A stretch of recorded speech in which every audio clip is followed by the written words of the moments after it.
प्रभु यीशु मसीह के मधुर और सामर्थ्य नाम में आपको जय मसीह की। डेली बाइबल संदेश में आपका हार्दिक स्वागत है।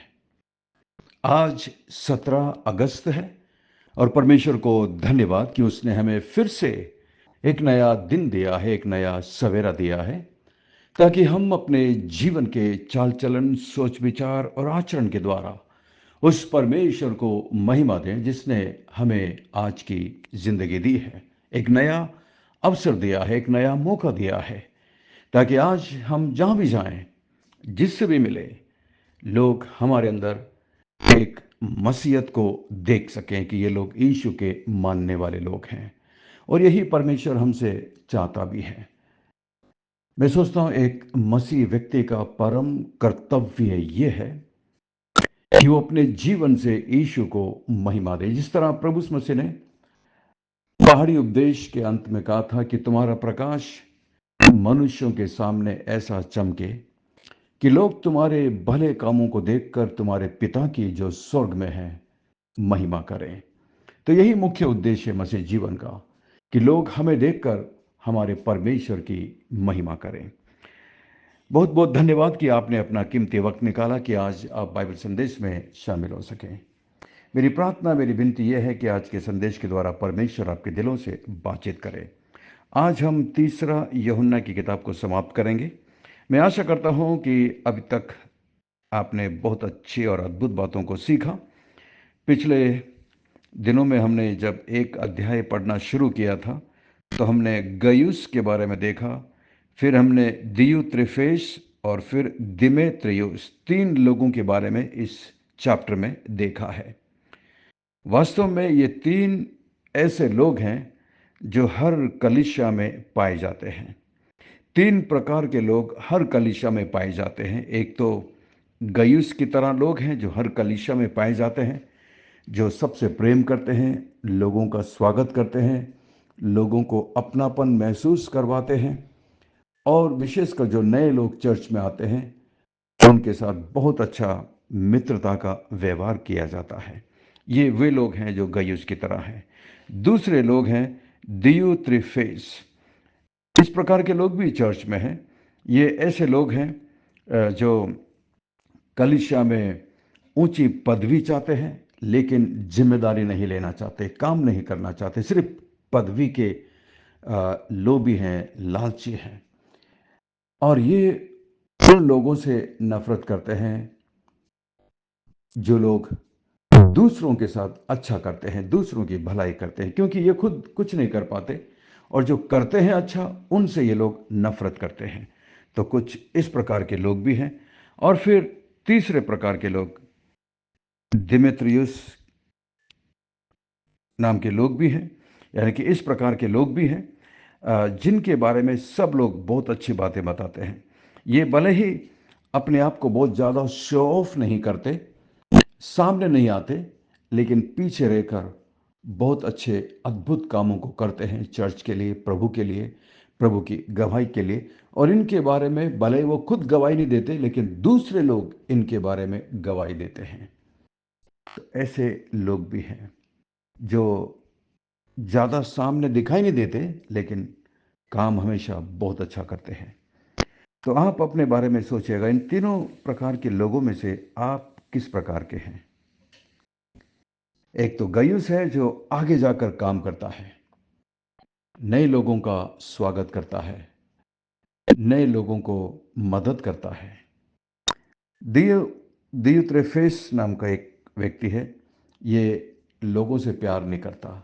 लेकिन उसके बाद जो लास्ट व्यक्ति है दिमेत्रियुस, इसके बारे में हम देखते हैं कि सच्चाई इसके बारे में गवाही देती है, पवित्र आत्मा इसके बारे में गवाही देती है। ये इसके कामों के बारे में तो कुछ नहीं लिखा, क्योंकि शायद ये आगे जाकर ओपनली काम नहीं करते लेकिन बैकग्राउंड में लेकर काम करते हैं। तो हम में से हर एक व्यक्ति इन तीनों में से एक के समान है। जो भी सेवा प्रभु ने आपको दिया है कलीसिया के अंदर, उसे प्रभु के नाम के लिए, प्रभु की महिमा के लिए करिएगा। आइए आज हम यूहन्ना के अंतिम अभिवादन को पढ़ेंगे। तीसरा यूहन्ना 1 अध्याय और उसकी 13वीं आयत में यहाँ पर लिखा है, मुझे तुझको बहुत कुछ लिखना है। यानी कि यूहन्ना लिखता है कि हे गयुस, मुझे तुझे बहुत कुछ लिखना है, पर स्याही और कलम से लिखना नहीं चाहता, पर मुझे आशा है कि तुझसे शीघ्र भेंट करूंगा, तब हम आमने सामने बातचीत करेंगे। पौलुस का यूहन्ना का ये तरीका बड़ा अच्छा लगा। यही चीज़ वो दूसरा यूहन्ना 1 अध्याय और 12 में भी लिखता है। वहाँ पर भी लिखा है, मुझे बहुत सी बातें तुम्हें लिखनी है, पर कागज और स्याही से लिखना नहीं चाहता, पर आशा है कि मैं तुम्हारे पास आऊँगा और आमने सामने बातचीत करूँगा, जिससे तुम्हारा आनंद पूरा हो। तो वही स्टाइल में यहाँ पर यूहन्ना गयुस को लिखता है कि बहुत सारी बातें लिखनी है, लेकिन मैं स्याही और कलम को इस्तेमाल नहीं करना चाहता, आपसे मिलकर बातचीत करना चाहता हूँ।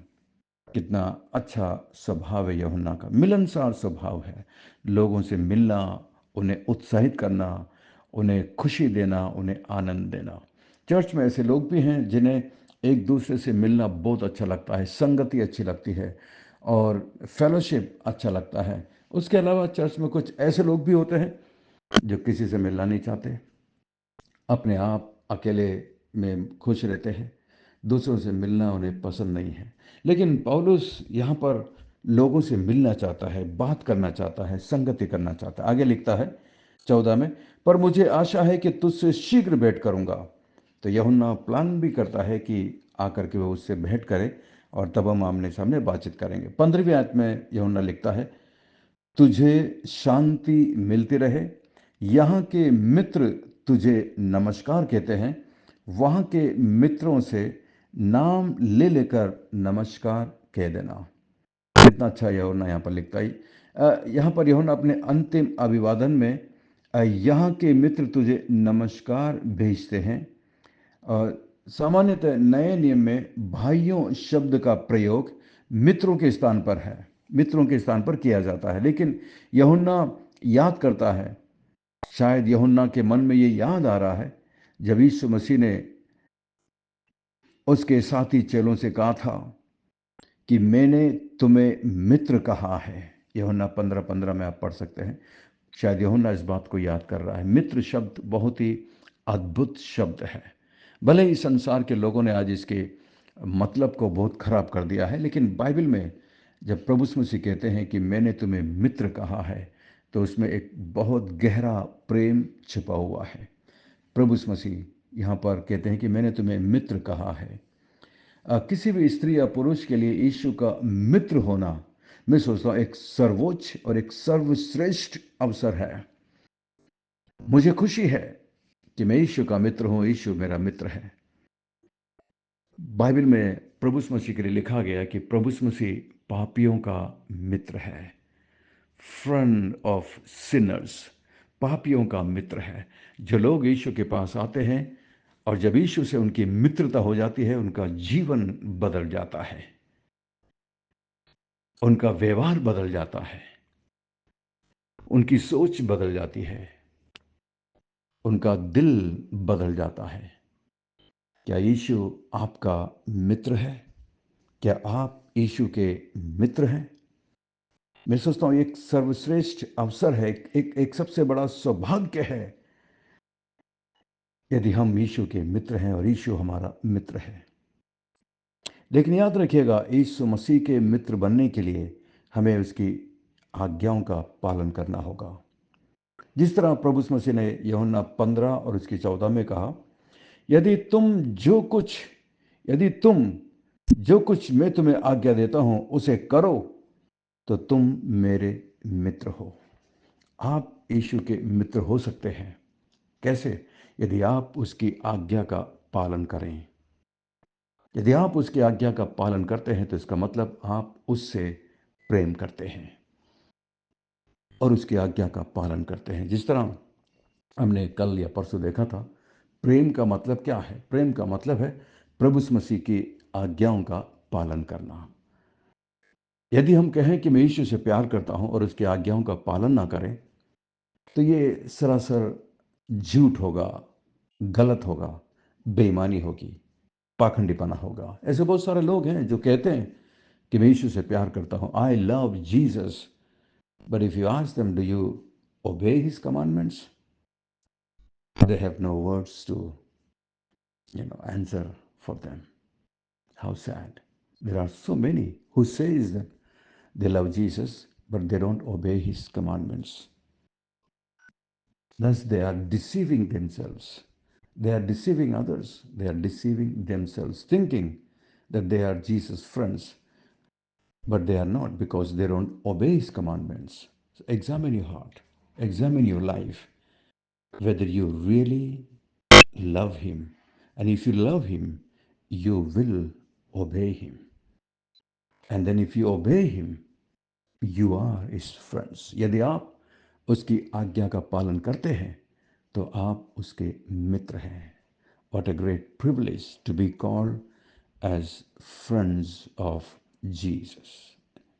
प्रभु हम सबकी मदद करे कि हम एक सच्चे मित्र होकर दूसरों को भी यीशु के मित्र बनने में मदद करें. Let's pray. प्रार्थना करें. अभी जब मैं प्रार्थना करता हूं, आप भी मेरे साथ प्रार्थना में शामिल होइएगा. जो भी आपकी ज़रूरत है, जो भी आपकी परेशानी है, प्रभु से प्रार्थना करिए. जब मैं यहाँ से प्रार्थना कर रहा हूँ, आप जहाँ कहीं पर भी हैं, जो भी हैं, जब आप प्रार्थना करते हैं तो हम दोनों एक साथ प्रार्थना करते हैं. और ये प्रभु यीशु मसीह ने कहा, जहाँ एक या दो मेरे नाम से जमा होकर मेरे से कुछ भी मांगते हैं, मैं उनकी प्रार्थना को सुनता हूँ और पूरा करता हूँ. तो प्रभु यीशु मसीह हमारे बीच में है. आइए हम प्रार्थना करें. स्वर्ग में विराजमान जीवित और जिंदा परमेश्वर, अनुग्रहकारी दयालु पिता, विलंब से कोप करने वाले अति करुणामय परमेश्वर, धन्यवाद. धन्यवाद प्रभु, आज के पवित्र वचन के लिए धन्यवाद, आपकी आशीषों के लिए धन्यवाद, आपके प्रेम के लिए धन्यवाद प्रभु जी.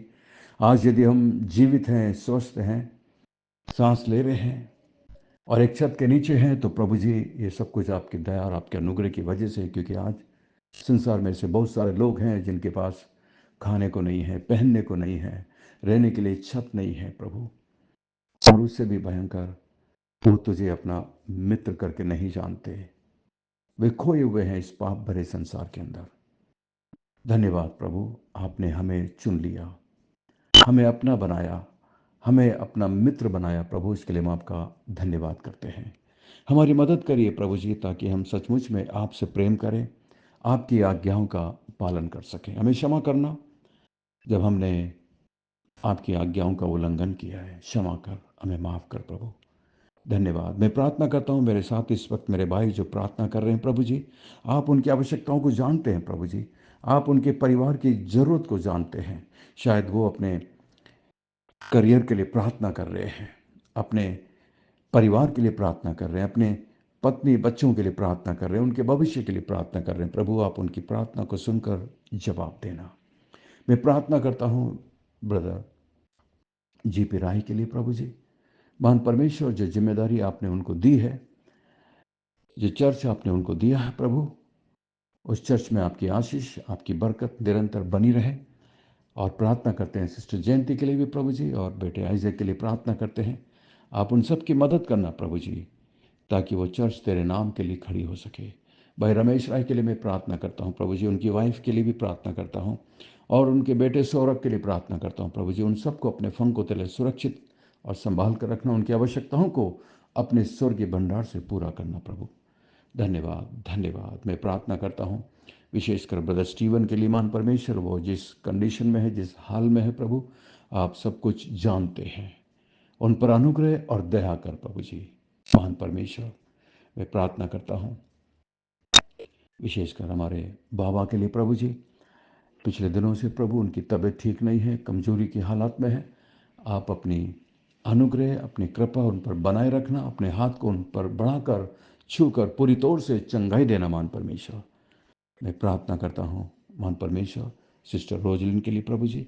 आपकी दया, आपका अनुग्रह उन पर बना रहे. और प्रभु जी आप उन्हें पौलुस की तरह अपना अनुग्रह उन पर बनाए रखना प्रभु जी. मैं प्रार्थना करता हूँ कप्तान के लिए प्रभु जी, और उनकी वाइफ और उनके बच्चे के लिए प्रार्थना करता हूँ.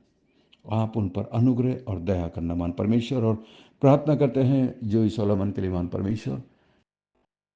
जो भी डॉक्टर ने दवाई दी है, जो भी ट्रीटमेंट उनका चल रहा प्रभु जी, आप उन पर कृपा करना प्रभु जी, अपने हाथों को बढ़ाकर उन्हें छूकर चंगाई देना मान परमेश्वर, स्वस्थ करना पूरी तरीके से। धन्यवाद, धन्यवाद, धन्यवाद। आपने हमारी विनती प्रार्थना को सुनकर जवाब दिया, इसके लिए हम आपका धन्यवाद करते हैं। सब कुछ यीशु मसीह के मीठे महापवित्र नाम से मांगते हैं, आमीन, आमीन। बहुत बहुत धन्यवाद हमारे साथ बने रहने के लिए, संदेश को सुनने के लिए धन्यवाद। मैं आशा करता हूँ आज के संदेश के द्वारा परमेश्वर ने आपके दिलों से बातचीत की है। यदि आप आशीषित हुए हैं तो हमें ज़रूर लिखकर बताइएगा, हमें खुशी होगी। और आप इस संदेश को अपने दूसरे मसीह दोस्त भाई बहनों के साथ ज़रूर ज़रूर शेयर करिएगा, ताकि वो भी इस आशीष को प्राप्त कर सकें। और यदि ये संदेश आप पहली बार सुन रहे हैं तो आप हमारे बाइबल संदेश ग्रुप में भी शामिल हो सकते हैं। हमारा नंबर है 9927464924। Pastor Mani Thomas, Emmanuel Believers Church, Agra. हम आपसे प्रेम करते हैं, आपके लिए प्रार्थना करते हैं, आपकी परवाह करते हैं। हमारे लिए भी निरंतर प्रार्थना करते रहिएगा। आज के संदेश को सुनकर बताइएगा, आज का सवाल है, वो कौन सी आयत है जहाँ पर प्रभु यीशु मसीह कहते हैं कि मैंने तुम्हें मित्र कहा है? वो कौन सी आयत है? और जहाँ प्रभु यीशु मसीह कहते हैं, यदि तुम जो कुछ मैं तुम्हें आज्ञा देता हूँ उसे करो तो तुम मेरे मित्र हो। इस आयत को आप बताइएगा आज के संदेश को सुनकर। आप चाहे तो पीछे जा सकते हैं और इस सवाल का जवाब दे सकते हैं। परमेश्वर आपको बहुत बहुत आशीष दे। थैंक यू, धन्यवाद। God bless you, we love you, have a great day and take care of yourself. अपना ख्याल रखिएगा। धन्यवाद।